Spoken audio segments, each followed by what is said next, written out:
how I finally beat procrastination, and you can too. The cold truth.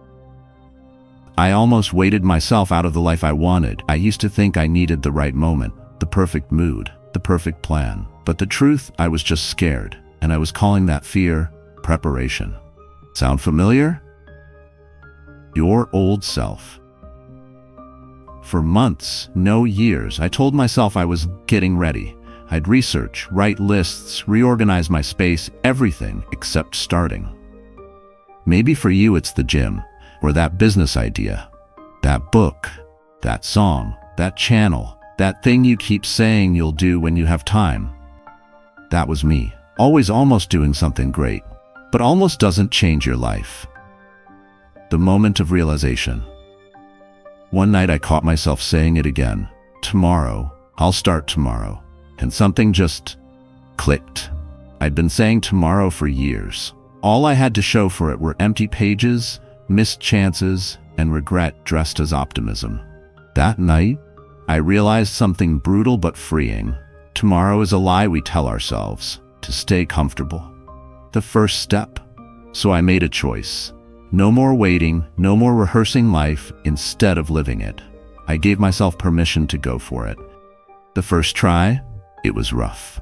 But you know what? I was finally in motion. And momentum, that's addictive. Even the smallest step is more than zero, and when more than most people ever take. What action really means. We wait for motivation to strike like lightning. But that's backwards. Motivation doesn't create action. Action creates motivation. When you move, you feel power. When you sit still, fear grows louder. The only way to silence procrastination is to outpace it.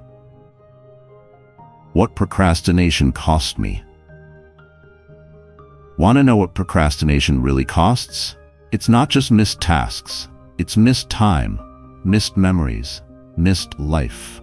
I once skipped reaching out to someone because I wasn't ready. They moved on. I passed on an opportunity because I thought I had more time. It never came back. You don't notice the damage right away, but one day you look around and your dreams feel like strangers. A person who inspired me. I'll never forget a conversation I had with a mentor. I asked, "How did you do it?" They said, "I just started. I wasn't ready either." That stuck with me. They didn't wait to be fearless. They acted through fear. That was the moment I realized successful people don't have more time. They just use it differently. Practical tools I used.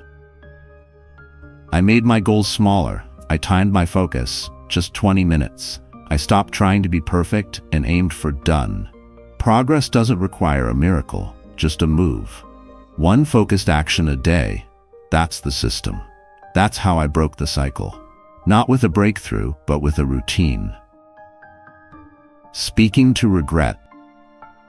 Regret doesn't show up loudly. It whispers. What if you had just tried? What if you'd spoken up? One day you'll either say, "I'm glad I did," or "I wish I had." I don't want that for you. You deserve more than a life of almost. You deserve the after story. You're not alone. If you're feeling stuck, you're not lazy, you're not broken, you're just paused. And that pause ends today. You've got one job right now. Pick one small action. Then do it again tomorrow. That's how you build a life. One step, then another. I'll be here. We'll build it together. Don't wait, not this time. Start now, because the life you want is already waiting. You just have to show up.